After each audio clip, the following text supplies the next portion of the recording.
Magandang araw po, welcome po sa aking channel, Love9 TV. Nandito po tayo ngayon sa Tagaytay kung saan meron po tayong bagong video presentation. Isang commercial property. May lot area po ito na 3,361 square meters. Ito po ay titulado, buhay po ang may-ari, kaya wala po kayong maging problema sa documentation o sa transfer ng title. Meron pong overlooking view ng Taal Lake at Volcano.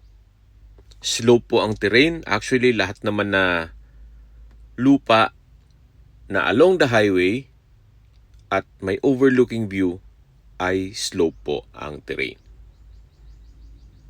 Gaya po nitong kabilang lote na meron na pong building. Kaya sa mga naghahanap po ng isang commercial lot na meron pong overlooking view dito sa Tagaytay at along the highway, ito na po yung hinahanap nyo. Marami po kayong pwedeng i-project dito.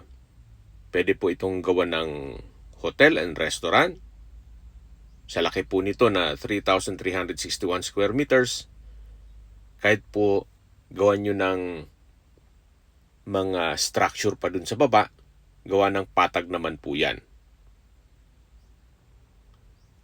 At ang kagandahan pa po dito, ito po'y lehitimong clean title.